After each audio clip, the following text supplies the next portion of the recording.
How does a horror story begin? Sometimes it begins with a warm summer night, with music playing from the barn, laughter from the couples dancing in a ring, faster, faster, faster. Or did it already start in the morning, with the first cooing of the forest birds, with the early dip in the tranquil lake? Did it catch her there, being unaware, braiding her doomed destiny in her wet hair? You have always been warned about the shapeshifters, the tricksters, the gnomes, and the spirits. At night, you bolt your doors, praying life will not make you venture out in the dark, as it's their time. But in the summer, when the sun never sets, when the day stretches as far as it can reach, and the night tricks you with its comforting light, you grow careless, forgetful, restless. "Annika!" her husband yells. His otherwise calming green eyes are desperately focused on the task at hand. "Pull! Pull!" Annika's hands slip on the lamb's bloody and wet legs, trying to pull it out from the screaming ewe. The abnormal heat of the early morning is already making her feel faint, sweat dripping down her neck, between her heavy breasts, creating a tingling trail on her pregnant belly. It is midsummer, and it hasn't rained since the early planting season, making the fields desert their greens to a dusty, suffocating brown. Annika prays that this ewe is not giving birth to a two-headed lamb, a cursed creature, the devil's servant. They have done nothing wrong. Yet, she's not sure. Maybe they are cursed. Maybe they have done something to anger God. Why else would he have taken 2 unborn children from her and Eric? 3 years since their marriage, Annika has yet to carry to term. She feels the heavy weight on her shoulders that this time she needs to succeed, otherwise, there's only one way to drown her shame. "Annika!" Eric shouts again, bringing her back to the present. With a heavy groan, Annika digs her nails into the lamb's limp legs and finally manages to get it unstuck and haul it out, the head coming last. For a terrifying moment, Annika sees 2 snouts. She blinks, and it's gone. Relieved, Annika confirms the ewe has given birth to a perfectly formed little lamb. She slaps the steaming body, and with a squeal the lamb starts breathing. With a sigh of relief, Annika sinks her heavy body down the rough straws on the floor. This is good luck. Not only for their small striving farm, but for her and her baby. All will be well. A person's fate can be heard in the cooing of the cuckoo. Listen carefully when you hear its call. North, south, east, and west. Which one do you like the best? North, south, east, and west. Which one tells you about your death? The dry bushes scratch Annika's legs as they walk towards the lake to clean up. Bushes that would at other times tickle her with their green, soft leaves. She is quick to take off her dress and sink into the calming water. Laying on her back with her big belly breaching the surface, she feels like a goddess. Proudly, she watches Eric take his clothes off, neatly folding them and placing them on a rock, his stout chest tanned by the summer's never-ending sun. Eric dives in and swims way out, leaving her bobbing up and down in the small wake he creates. Suddenly, something touches her ankle. A fish? She kicks her foot and closes her eyes. But there it is again. caressingly wrapping itself around her leg, long and smooth. An eel? She kicks again, and in a panic hurries back to shore. Out of breath, she staggers up onto the rocks, her skin prickling. A branch snaps in the woods, and she quickly turns around, seeing nothing but pine trees looking back. Annika places a hand on her belly. "It's all right," she says, more to herself than her baby. "It's nothing, only the life of summer." Carefully, Annika braids her hair, preparing it for the long night of dancing at the midsummer festivities. Later, Annika will pick whatever flowers she can find and decorate her hair as a crown. Before Annika was married, midsummer was the evening all girls would pick 7 different flowers, place them under their pillow, and dream about their future husbands. She smiles when she remembers how she dreamt of Eric, only an older version of him, thinner and with long ash-brown hair, the color his hair turns in the winter when the darkness surrounds them all. A cuckoo calls. It's time to hurry home. The fiddler grabbed his fiddle from the case and raised his bow towards the midnight sun. The forest turned into a dazing maze, and the fiddler's magic had begun. Who am I that can play a tune so melancholic and gay, bringing you to dance as if you're in a trance? Up and down, floor and roof, do you see? I have a cloven hoof.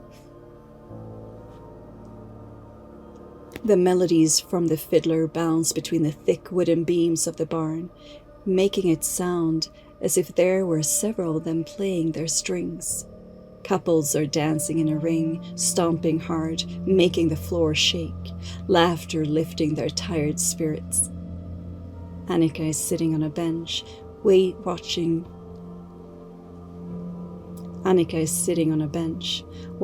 the dancers spin around and around and around. She danced a ring dance at the beginning of the evening's festivities, but now the hour is late and her body feels weary. She watches Eric swing his sister high up in the air, and she misses his arms around her waist, the feeling of her skirts billowing around her in the fast polka. She leans back against the wall, closes her tired eyes, and listens to the fiddler. The tune is an unfamiliar one, but Annika finds its fast rhythm enchanting and tries to tap her foot with the music, up and down, up and down. She can hear the dancers' feet on the floor, but her own foot refuses to join the rhythm. Annoyed, she tries again. Her stomp, the dancers' feet, her heart, pounding, tapping, stomping. She tries again, pounding, tapping, stomping. The unsettling rhythm that's created makes her dizzy. She needs to get outside to get some air, some water. She quickly gets up from her seat and, disoriented, makes her way through the dancing couples and finally finds an open door. There is no cooling breeze greeting her when she steps outside. Annika silently curses this summer's suffocating heat. Tonight, they've been dancing for a great harvest. But will dancing bring them rain? She's doubtful. The old tales and the old ways have lost their power, Annika thinks. And the prayers to the one and only God, what have they done? Annika slaps herself for thinking such sinful thoughts. She is just so incredibly tired, wrung out. She wants this baby out so she can walk with lighter steps. Annika. She hears a faint whimper. Annika looks around, expecting to see Eric standing next to her, but she's alone. Who's whispering her name? Her feet lead her around the barn, searching. 1 time, 2 times. She tells herself to stop, that her tired mind is playing tricks with her again. She should go back inside, find Eric, and go home to bed. But her body has its own will. She should go back inside, find Eric, and go home to bed. but her body has its own will. 3 times. With a mouth too thirsty for speech, she calls Eric's name, but the deafening music drowns out her attempt. And then, a pain, so sharp it makes her gasp for air, brings her to her knees. She clutches her stomach, feeling a rumbling inside, and opens her mouth as if to vomit. She imagines dark green vomit cascading out of her, getting rid of this terrifying pain, but instead there is a distinct metal taste at the back of her throat. She knows what's happening. She's been here before. Come to me. I'll set you free from a world of sorrows. Rushed by her shame, Annika staggers into the woods. Deeper and deeper she goes. The laughter and the music from the festivities, now only a distant memory. She doesn't recognize these tall but dead grey trees with their straggly old man's beards. Annika climbs over decaying stumps and branches covering the forest floor, her hair coming loose, getting caught in the scrawny branches, the bottom of her long skirt getting tangled in the roots of the fallen trees, grabbing the hem as if they are arms reaching up from the underworld. She has never been this far into the woods, and never this late at night. And there it is again. The faint whisper makes her stop in her tracks and bend down under a tree's thin branches, the rough bark scratching through her thin blouse as she tries to make herself as small as possible. She listens, but all she can hear is her own pounding heart. Tears are burning her eyes while she's desperately searching the woods. The hair of her neck prickles, and she feels a shiver for the first time in months. At a different time and place it would be welcome, but here in the unknown, it scares her. A branch breaks and Annika startles at the sound. Faint footsteps approaching. Eric? Has he come to help her? Does he know? Out from the grey surroundings, the little lamb staggers, its black pupils locking eyes with Annika. From its throat, a blood-curdling scream erupts, sending a frantic echo through the forest. Annika starts to panic. She must catch this lamb, quiet it down. It'll wake all the creatures of this place. Her heart pounds as she slowly gets out from her hiding place. She needs to catch the lamb, silence it before it's too late. When Annika reaches for the lamb, her legs crumble beneath her, and a thick wetness spreads between her legs. The earth is moving, unsettling itself. To keep herself from screaming, Annika bites into a thick stick when her insides betray her, pushing out what once was.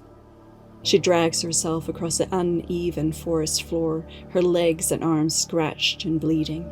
The lamb's screams are piercing her ears, and she hates it now. This little lamb she helped bring into this world only this morning. Hates it for being alive. She reaches out and grabs the lamb by its hind legs, the same way she did when she helped bring it into this world. It kicks desperately in the air, screaming louder. With her last effort, she swings the lamb against a tree stump. The first head cracks open, leaving the stump covered in tissue. The other head...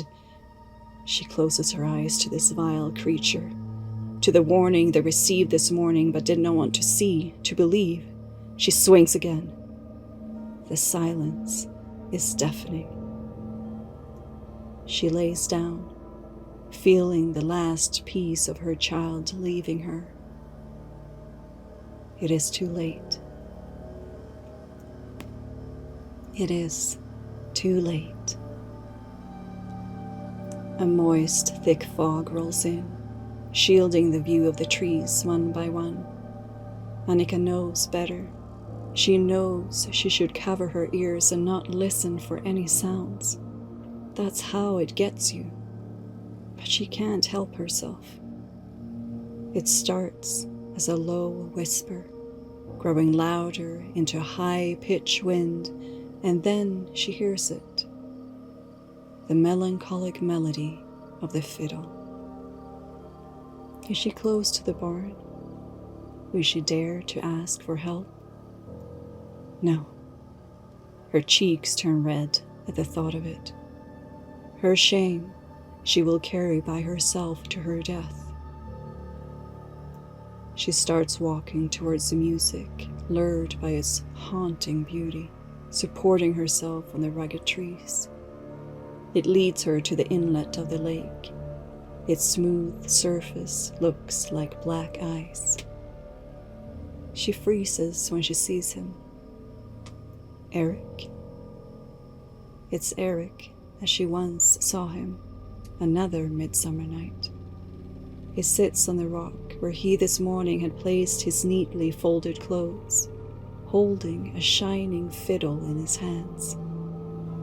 His dark hair so long it touches the lake, the ends visible under the surface slithering like slippery eels.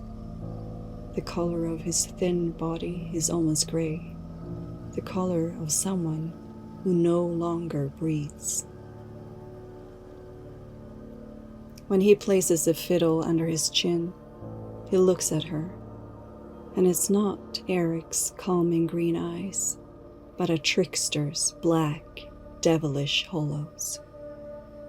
The creature starts playing his fiddle, and then she knows who he is.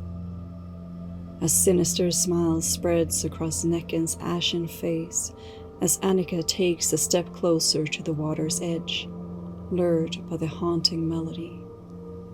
She wants to leave. She must leave. Her heart is pounding so wildly it feels as if it will escape her chest, and she wishes it to. The water surrounds her feet, mud creeping up from the bottom, creating a brown cloud on the surface. Escape! Her mind frantically screams. Escape! A life in shame is better than no life. Her skin prickles when the water reaches her thighs, washing away the evidence of the shame of a life that could have been. Annika turns her head towards the path in the woods she came from. Escape! When she turns back, Nacken is gone. Only a thick wetness left on the stone. She looks around the shore, listens for his melody. Nothing. She was so close to being tempted. How could she? Annika reminds herself to say prayers to both the old and the new gods. She takes a breath and steps towards the shore, and then she feels it. The long, slithering tail wrapping around her ankle. How does a horror story end? With the dark water surrounding you, your lungs desperately searching for air? Or does it end with a haunting melody traveling across the dead woods, over the dry, brown fields, into a barn where couples are dancing and a girl has just sat down to rest her aching feet? We would say it never ends. We will whisper your name, and you will hear it.